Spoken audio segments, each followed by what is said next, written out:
Ladies and gentlemen, we are back at it again, and what you are seeing on your screen is my road test evaluation score sheet. Now, this is what I use to do the mock road test. I do it for 20 bucks. You know, I've been doing it for school for 20 bucks.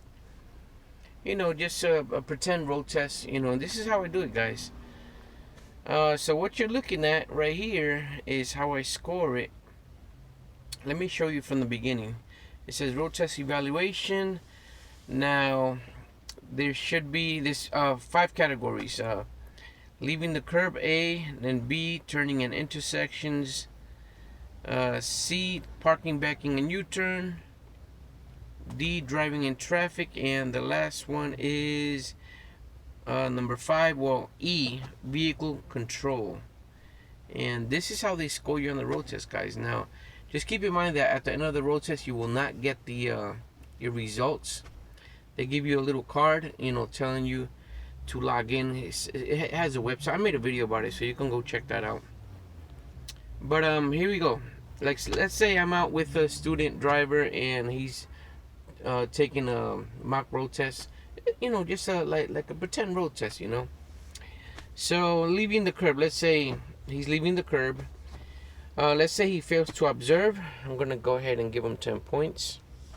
Fails to signal, 5. Keep in mind that to pass the road test, you have to get less than 30 points. From 0 to 30, you pass. You get 35 and more, forget it. Let's see. Let's do fails to stop. This one's very important. A lot of people get this one, you know, get this point.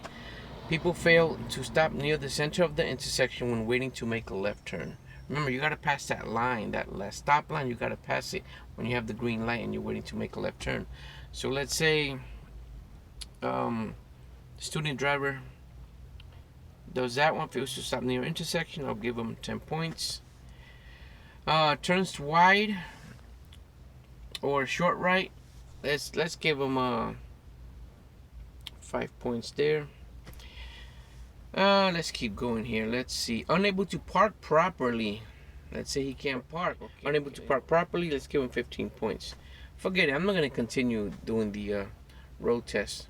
So I want to go all the way to the bottom. And right there, let's check items. So you got 10, 5, 10, 5, and 15. That's very bad right there. So if you add it up, 10, 5, that's 15. Plus 10, that's 25. 25 plus 5, 30, plus 15, 45, if I did my math right. So that's how they score you guys. So I'm going to bring these back up. Let me see, bring these back up. And let's do it again. Let's say, let's see, let me pick a good one. Parking, backing, and U-turn, fails to signal, 5.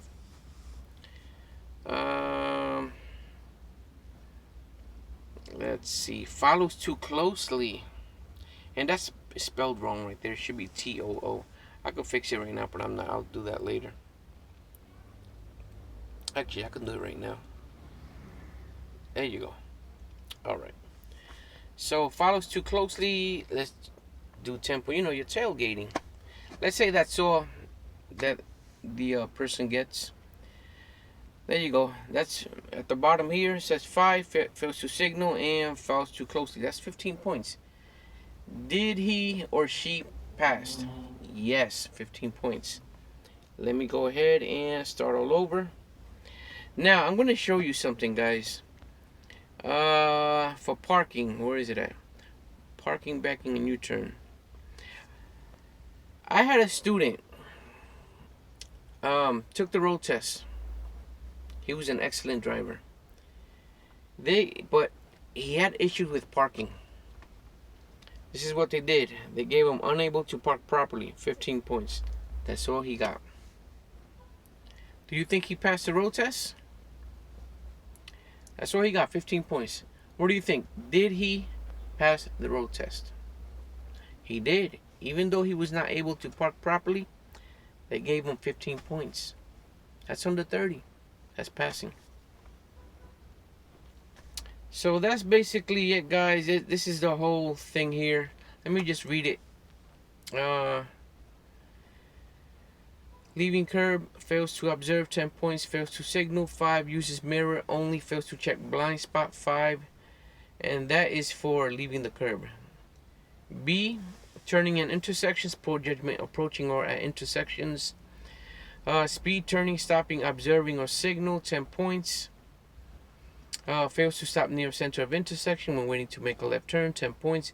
Turns wide, short right, 5 points. Turns wide, short left, 5 points. Now let's say inattentive to traffic, signals, sign signals, lane markings, 10 points. Parking, backing, and U-turn, fails to signal, 5. Fails to adequately observe, use caution, 10. Unable to park properly, 15. Number 12, unable to make a 3-point turn, 15. Excessive space for parking too far from the curb, 5. Number 14, excessive maneuvers in 3-point turn, 5 points. Now driving in traffic, you fail to stay right, that's going to be 10 points. Improper lane of traffic, 10 points. Follows too close, 10 points. Speed excessive for conditions, traffic, weather, road, whatever, 15 points. Too slow, impedes traffic flow, 15 points. Fails to yield right away of pedestrian or other, 15 points. Poor judgment in traffic, 10. When changing lanes, fails to observe, signal, use caution, 10. Number 23, fails to anticipate actions of pedestrians, others, 10 points. Number 24, fails to anticipate potential hazards, 10 points. Vehicle control, repeated stalling, 10 points. Poor engine control, acceleration, 10 points. Poor steering control, turning, straight driving maneuvers, 15. If you can't drive straight, 15 points. Delayed braking, abrupt braking, 10 points. Poor use of gears, automatic, manual, 10 points. Poor clutch control, 5 points. Poor reactions to emergencies, 10 points. Number 32 was added a few years ago. That was not there before. Then they added, there was only 31. And they added 32. So, the last one, that unfamiliar with controls, 10 points. So if you don't know the controls of the car, they're going to give you 10 points. So that's about it, guys. Let me know what you think. If you have any questions, please let me know. Drop a comment. For those taking the road test, good luck. Be safe. Do what you got to do to take your road test. Take care, guys.